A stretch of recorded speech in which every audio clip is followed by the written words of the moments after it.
Buenas tardes, mi nombre es César Dorante. Le voy a enviar un video a la profesora Carmen Navarro con respecto al punto de lo que es el ordenamiento judicial y procedimiento de los derechos del derecho romano.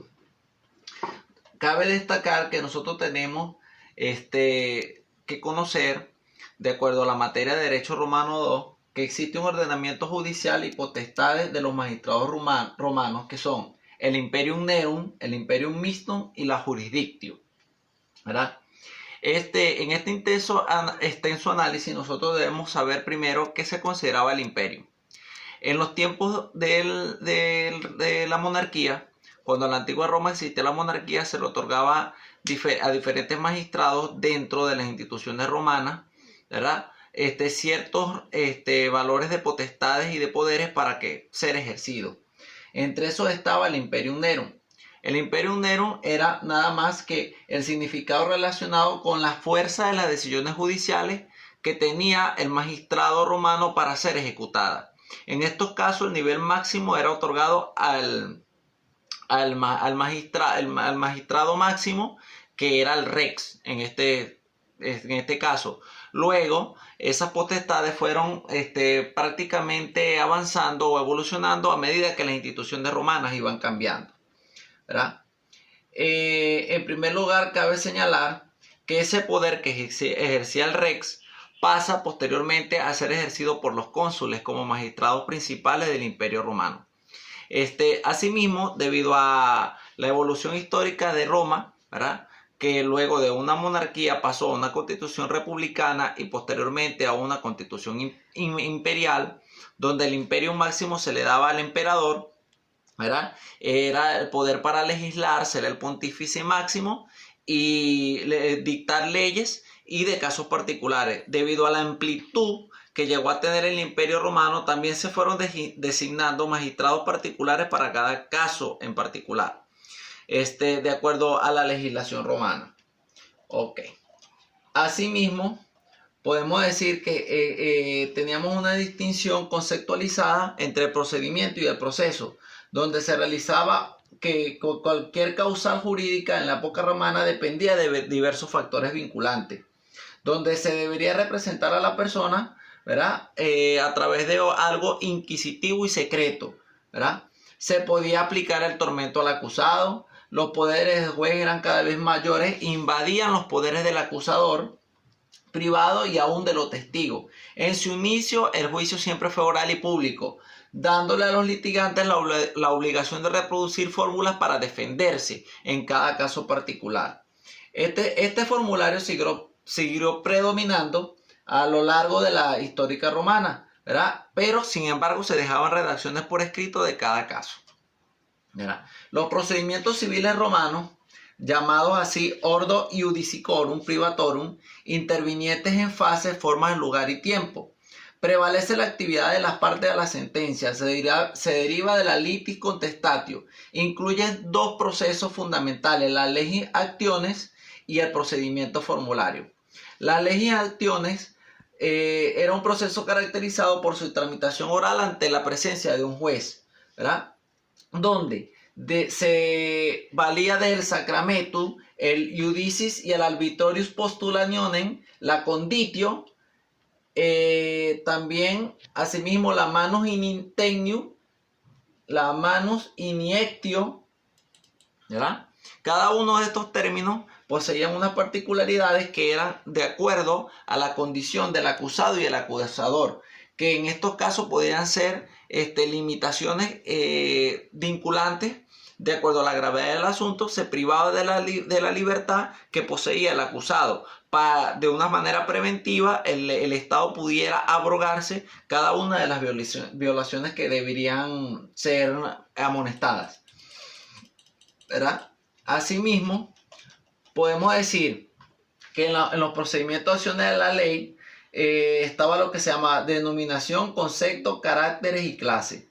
La tramitación procesal general injuri ante el magistrado, ¿verdad? Se podía decir que esta se dividía en la siguiente fórmula. La asignación de un juez La demonstratio, que conseguían la demostración del litigio en sí y señalar la causa por la cual se llevaba dicho litigio. La intentio, la asserta, la inserta, la condemnatio y la audicatio, ¿verdad? La audicatio era la acción que facultaba al juez de adjudicar total o parcialmente un objeto del litigio.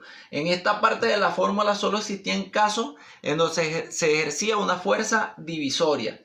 Dicha fórmula puede tener elementos accesorios como las exenciones, que podían ser de condición negativa o positiva, de acuerdo a la situación particular que presentase el caso.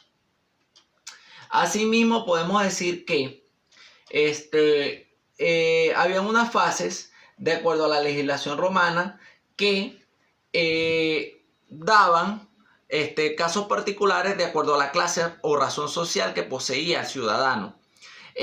Cabe destacarse que a partir de la elaboración de la ley de las 12 tablas, la sociedad romana se dividía específicamente en dos tipos de personalidades jurídicas, las cuales eran los patricios y los plebeyos, ¿verdad? Que aunque los plebeyos llegaron a tener una gran participación dentro de la ciudadanía, ¿verdad?, la tramitación de acuerdo a cada caso en particular de la condición personal humana dependía de la legislación que establecía para esa particularidad.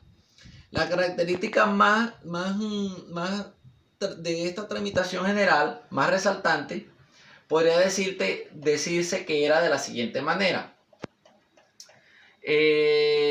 Existía lo que es la legio actus per sacramento in personam, legio actus per conditionem, legio actus per manus initionem, y la legio actus per minore copiones, ¿verdad? Teniendo cada una de estas condiciones un origen remoto que se discutía de acuerdo a la acción de la ley, ya que a diferencia de otras acciones no se hacía con un pretor o un determinado magistrado específico. Para eso existían los tribunos de la plebe, existían los cuestores, existían los magistrados que ejercían ya su jurisdicción dentro de los patricios y de acuerdo a cada caso. ¿Verdad? También existía una serie de procedimientos dentro de la legislación romana que venían precedidos por la reformulación o llenado de formularios, que eran concepto, vigencia de caracteres y clases. Las partes ordinarias de cada uno del demandante y el demandado venían de acuerdo a la intención de las partes ordinarias y la demostración que podía demostrar cada uno de los sujetos a la ley dentro de la legislación romana, ¿verdad? Asimismo, podría decirse que habían partes extraordinarias o adiecciones, ¿verdad?, que podrían prescribir de acuerdo a la cantidad o el tiempo en que duraba una acción en ocurrir, ¿verdad? Los momentos procesales de la tramitación. Dentro de estos momentos procesales están la fase injurii, ¿verdad? Y está también la fase apud iudicem y la fase que vienen desglosadas de la siguiente manera, ¿verdad? Que dice que las excepciones podrían ser demostradas de acuerdo a cualquier audiencia que una personalidad jurídica romana pudiera llamar la atención. Cabe destacar que las particularidades de los casos dentro de la jurisdicción romana estaban plenamente diferenciados. El Estado romano siempre se preocupó por legislar de una manera adecuada para cada uno de sus ciudadanos y que pudiera llegar a una condición igualitaria para sentar las bases de lo que posteriormente sería la cultura occidental actual. Bueno, eso es todo. Feliz tarde. Espero pueda haber dado un grosso modo, ya que eran muchos puntos, y mi nombre es César Dorante. Gracias.